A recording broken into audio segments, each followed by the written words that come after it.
Welcome to Creative Wonders 25 Things I Learned from 25 Years in Business.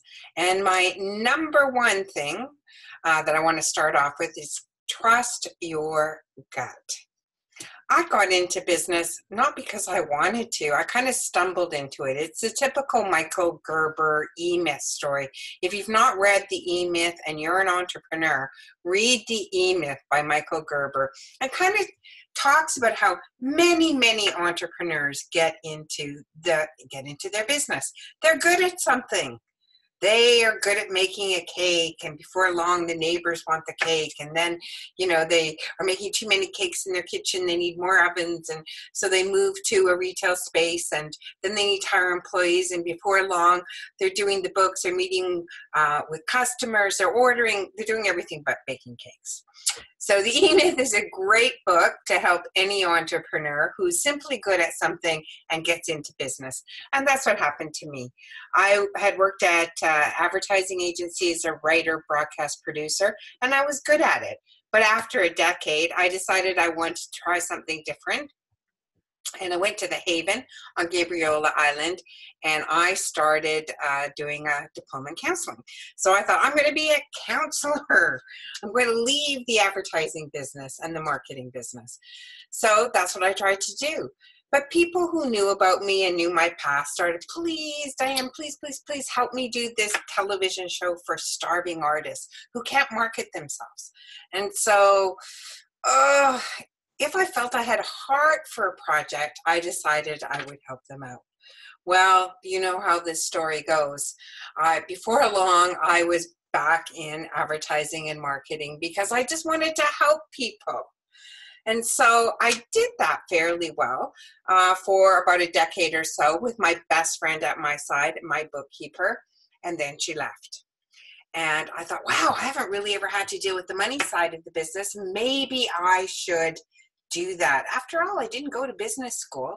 I have a degree in writing and a degree in communication. So I thought maybe I should go to business school. So I didn't want to go to business school because I worked so much during the day, but I decided I would find a group, a business group, who could tell me all the things that maybe I didn't know. So that's what I did. That started 9 years of going to a business group, meeting with members who acted like my board of advisors. And let me just tell you, it didn't get easier, it got harder. They asked me to do things that were against my instinct. For example, I'm a giver. That's how I got into this business. I believe in giving and helping people. That's really all I wanted to do, was help people, not have a business. So they told me, stop doing that. Don't do that. Stop giving. Well, that was like, holding the little fins of a fish and saying, don't swim, don't swim. It was my natural nature to give to other people. And I got so excited about what was in their lives and the opportunities that I just wanted to help. So anyways, I tried that strategy. It really didn't work.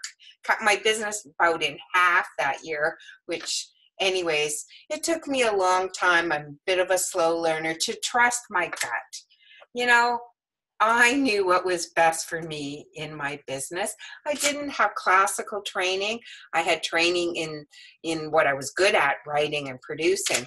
And really, I knew best when it came to my business. So my very first lesson in the 25 lessons that I learned from 25 years in business is trust yourself. Trust your gut. You are the person who started this business if you're an entrepreneur, and you know what's best for it. Sure, seek advice and seek out people that have other skills that especially complement your skills, but trust yourself. Once you listen in here, you never go wrong.